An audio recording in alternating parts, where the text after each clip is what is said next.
Hi guys! Ayon, siguro ay tapos na ang pamamahinga nung magkapatid. Alam niyo naman, napabalita na magpapahinga muna sila sa showbiz. Medyo hindi natin masyadong narinig yung pangalan nila lately, almost a month na. So siguro nga totoong nagpahinga.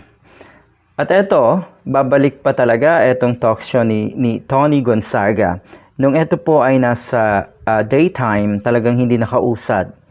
0% po talaga. Halos walang nanunood, mangilan-ngilan lang, pasulput-sulput lang siguro.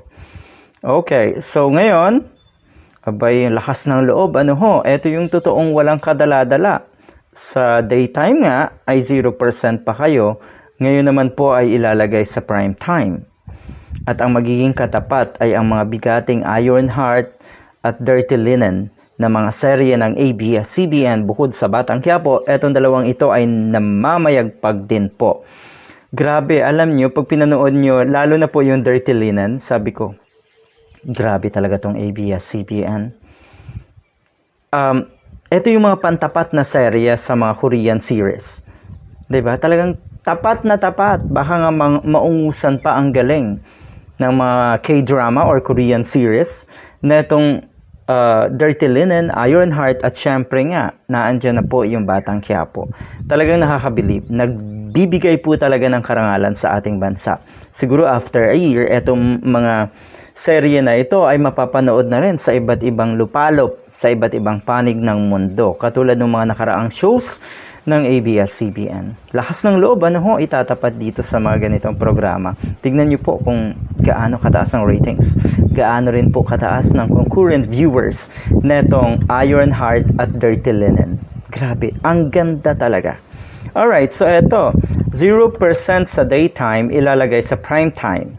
Tony sa Fall TV, ST All TV, gabi-gabi. Ito po ay na-share netong Bailon ngayon. Pwede nating i-follow. Consistent 0% ang ratings ng talk show na Tony sa All TV. Kaya naman, napagdesisyonan ng management na itapat ito sa The Ironheart at Dirty Linen. Panggabi na bale. Alright, so good luck.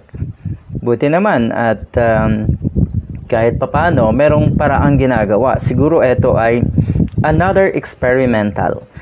Mag-e-experiment na sila kung anong mangyayari sa mga shows nila kung ilagay sa prime time.